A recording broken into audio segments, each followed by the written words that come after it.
Hello Aries, kia ora koutou katoa. Welcome to my YouTube channel and or my Facebook page if you've come across this video on Facebook.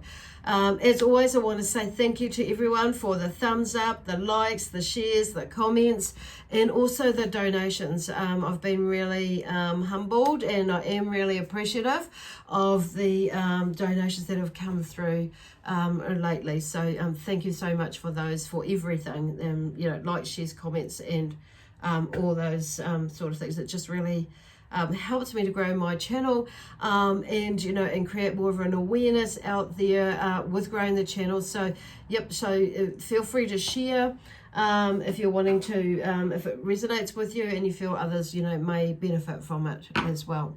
The other thing is I am available for bookings this week and the next couple of weeks, whenever you feel like you need to have a booking, there's some openings there. So make contact with me and we can tee up a time, for either a healing, a reading, or a house or property clearing and cleansing. I like to call them healings as well, because really it's energy that's been really just, wanting and needing an energy shift as well. And in many cases a healing with whatever is going on there as well. So anyway, where am I going now? So just a reminder that all these readings, the messages that come through, they are general. So they may or may not resonate with you. If they do, wonderful. If they don't, just leave it out or put it to the side and see how it works out for the rest during the rest of the week. So it could be more so a forecast for you. The other thing is check out what your other signs are, okay, might be saying for you. So this is for Aries, and Aries may be in your chart as Sun, Moon, Rising, or Venus, or Venus. I'm getting a bit tongue-tied at the moment with you guys. It's really interesting. So there seems to be like a bit of a rush as well. So anyhow, I'm just going to tie-ho down a little bit. So the other thing is, if you don't know what your signs are, there is a link in the description box below that will take you to a website that will that has a calculator on there, and it's free and it will work it out for you. And then you can check out what your other signs are saying for, just to top it up in the sense of give you more of an understanding or a more comprehensive overview of what might be going on for you. And either way, whether this resonates or not, or parts of it do, that's totally up to you. So today I am using the Starman Tarot deck, and also the crystals have been blinking and gleaning away, catching my attention this week to come out. So that's pretty cool as well. And then the energy oracle cards as well. I think they're going to pop up as well. So I've got a few different decks here today, but I'm not really sure where we're going. But that seems to be the call this week for this week. So anyway, so I'm going to go to the Moonstone, the crystal card first. So I've decided to shuffle them because there are so many different crystals in there that I have no idea. Never seen them before, and I thought, well, if I shuffle one and one falls out, shuffle the deck and one falls out for you, then we're going to go with that one. And I could do a little bit of a write up and write some notes up and find my notes about Moonstone to give you a little bit more information about how this crystal may be helpful for you. Okay.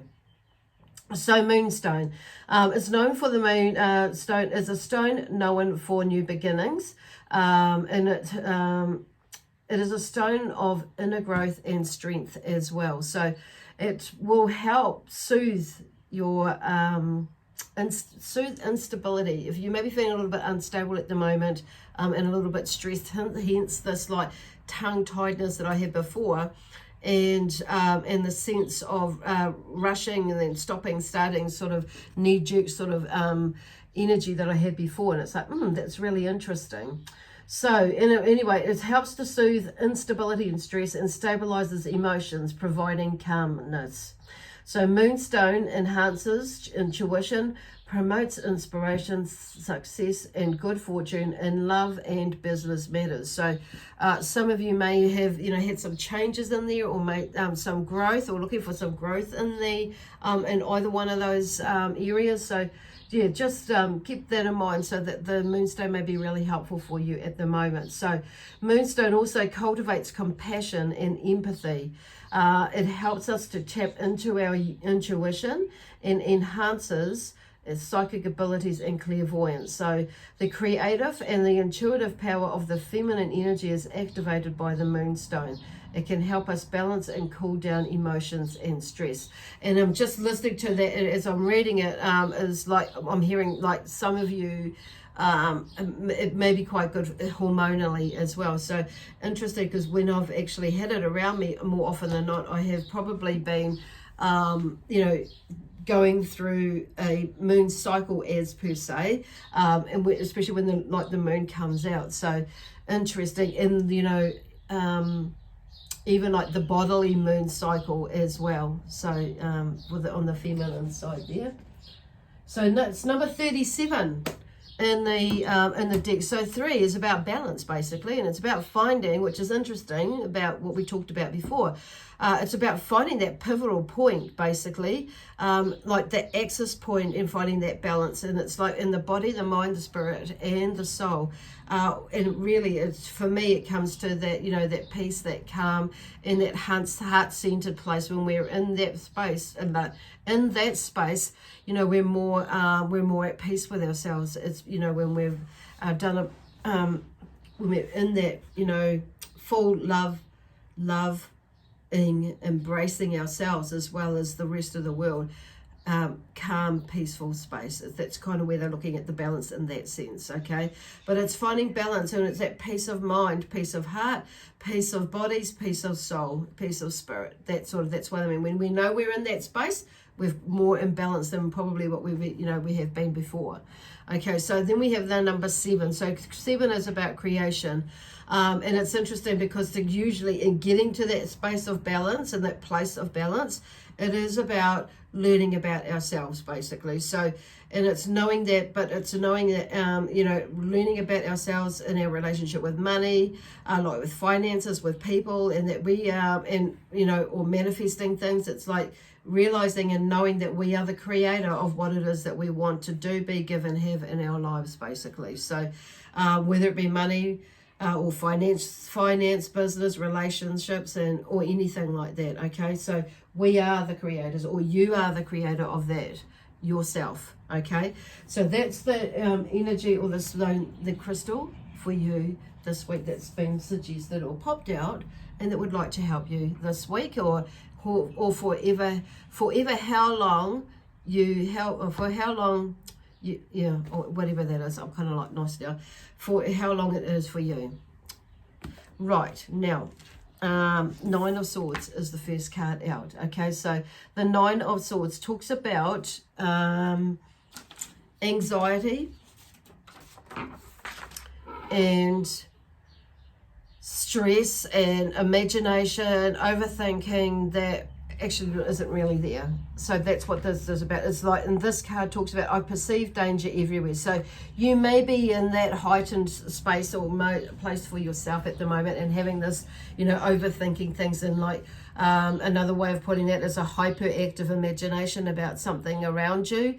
And it may be, that it may be very real in some aspects of what is going on around you, but maybe you may be over analyzing it, overthinking it, and thinking the absolute worst of what could be happening, and actually it's not even happening. So it may be that you may be conjuring something up yourself in the sense, of overthinking about things. And so they're talking about there's something, or seeing threats where basically there are none. Okay. And it's about like getting out of your head basically. This is about you getting out of your head. And you'll see when you're looking at this card that she is kneeling down, if you can see that she is crouched down, and there's all this stuff, doom and gloom and bits and pieces up there that's floating around above her head. Well, that's, it's there, but you can allow that to dissipate, to go away. It's like because I do feel like when this card comes out, it's saying generally that you're overthinking things and over imagining things that could happen, that could happen. Anxiety is a fear of the future, or a fear of the future basically, and depression is a fear of the past, is like of what happened in the past that might come into the future. And so then we'd be projected into the future, and then it becomes like anxiety because we're too busy living in the past of what had happened when the future hasn't even happened. So you're kind of predicting the future from the past, which is like crazy when you think about it. And when I put it like that, it's not. Yeah, it's just this crazy circle of a place that we can go in sometimes when we're or when we're stressed, or when you're genuinely frightened, it can be like that. So it's about figuring out where that came from, what they did, and getting some healing and talking to someone about it is like to shift that, okay? But basically they're talking about something. It may not be like really. For some of you, that may be actually nothing is actually happening. There's nothing maybe really going on in your life, or really, but you're turning it into something that actually is not even there, okay, or making it bigger than what it actually is. So that seems to be that's the key card, or the lead card for this week for you, Aries. So, and then we have the Eight of Pentacles, which is in reverse. So the Eight of Pentacles in the correct way is I am doing the work I was born to do. So in the correct way, it's like you're taking all the right steps, you're making choices, you're taking action, you're making things happen, you're disciplined, you're dotting your I's, you're crossing your T's, and you're creating things, you're making things happen. But this has come out in reverse. So something to do with this, whatever is going on in the air, is like but on saying that, there's something that's coming to an end in this. So, but only you can end that, okay? So there's in reverse, it talks about, let me see, where are they going? Okay, it talks about a lack of application, dedication. So, and it's like you may be just working as a means to an end, and that can be okay in some circumstances, but not often. There is like with everything, there is a time and a season to be in that space, but not forever.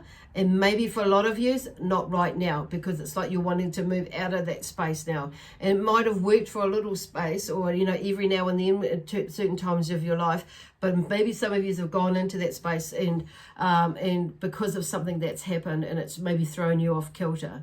So it's time to, if you're wanting things to change or make things happen, you have to, you have to make something, you have to apply yourself, you have to dedicate yourself, and work like there is no forever, basically, until but being sensible about it. So this is what the Eight of Pentacles is about in reverse. It's about a lack of application and dedication, and you may be seeing work as a means to an end, and fear that it's not possible to do something or change something or make change or get into a new job or, learn something new or just make something happen, basically.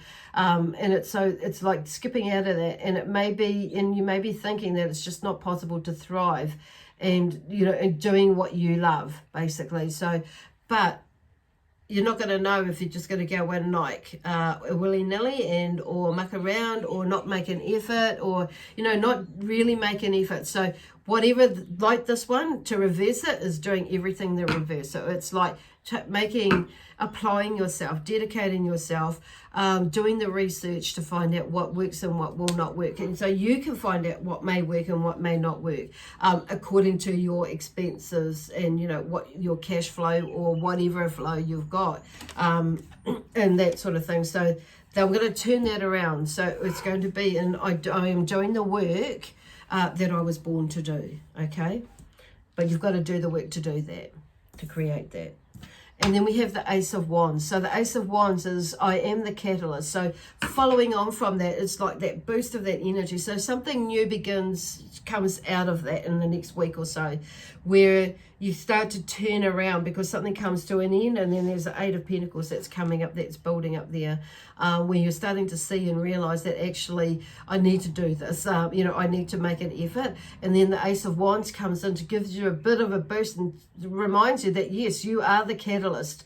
The universe is there to help you, but you've got to help yourself. So yes, you are the catalyst, the drive to create something new and bring something important into existence. I mean, you know, only we can do that. We can ask for help, but we're the only ones that can be physically to do it, you know, in charge of making it happen.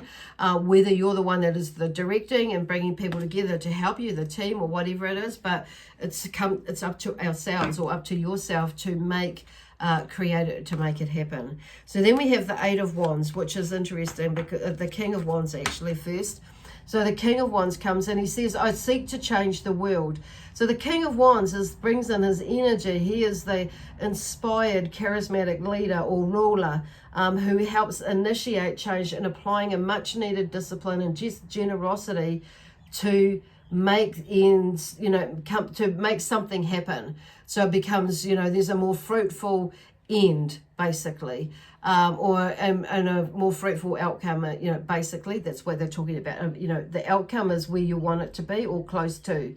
But there is if it is very generous, and you'll be more, and you'll feel like you've achieved something. So working towards something. So this is about, he brings in his enterprising spirit and sees tangible opportunity for success and leadership. So I feel, you know, with this charismatic, energetic, passionate energy here with this king, he is one who has all of that, and so he brings this energy to you. So maybe that, you know, with all these cards, it's definitely telling me that you need to be going into or like encouraging to go into this space. Bring that side of you out, you know, out, and bring, you know, and make an effort and like to create whatever it is that you're wanting to do. So maybe you've been sitting on something for quite some time and you've not got off your butt and done it because it's like you've gone into that poor me, that pity me, you know, sad, poor me, self-pity mode or something like that. And it's time to pull yourself back up and out now, and create something, do something with your amazing self, and bring it all out. So then we have the Eight of Wands, and it says, I can make this happen. So you do, this is about, you know, conjuring up the energy, building your energy up that is required to propel you forward, basically. And this means that you're going to have to be actively engaged in realizing your most creative and powerful ideas. And that's, you know, which will allow you to take off in your career and in your personal life. So once we do that, things start moving, but we've got to take the action. And you'll when you do that, and you will have seen that happen in, you know, other parts of your life, other times of your life, when you've pulled yourself out of a situation, or you've gotten going, you've done this, you're just in the spot, going back, you know, you're just in a funny place at the moment. And some of you, okay, you might be saying, I've been in a funny place for years now. Okay, so well, it's really time to get cracking then, and dig yourself out of that hole. In fact, don't even, you know, this is about you, like some of you just really need to climb out of the hole. Some of you don't even need to dig out.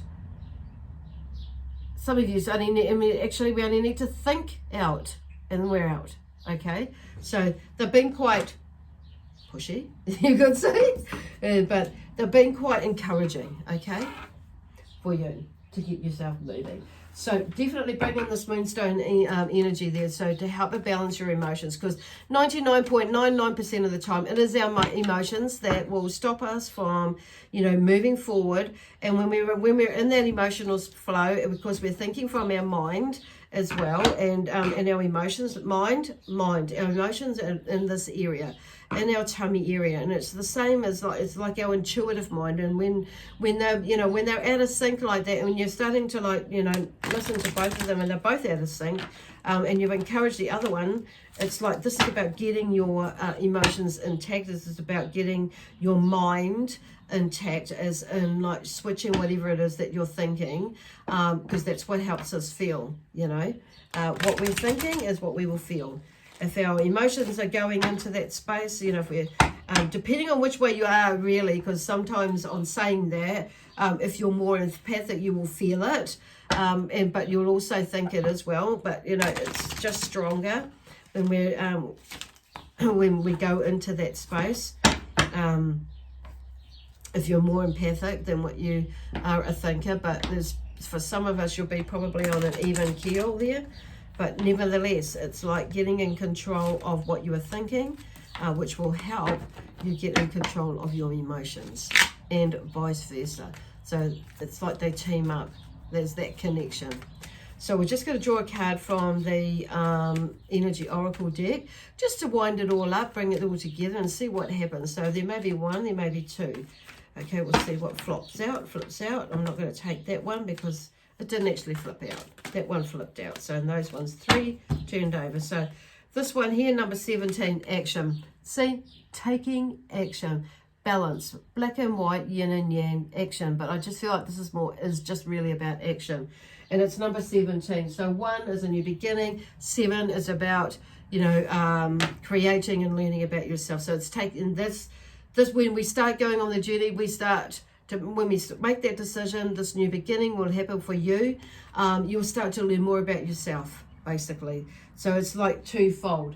Okay, so that one, so it's almost like the shadow side and the light side, you know, of you and of us, or you in this case, Aries. So finding that balance in there, but seeing, you know, blending, making both of it, making it all work. So caring connections, 1 and 4. So there may be some new beginnings in that. It's okay. So, you know, with people that have been in your life, and it's often when we start moving and doing things, our connection with ourself as well, our relationship with ourself changes for the better, usually, unless you're going to beat yourself the frack up or treat yourself not well. But anyway, not going to go there, are we? So this caring connections, 1 and 4. So there's some sort of stability and foundation that you may be building there with something, whether it be yourself or someone else, okay?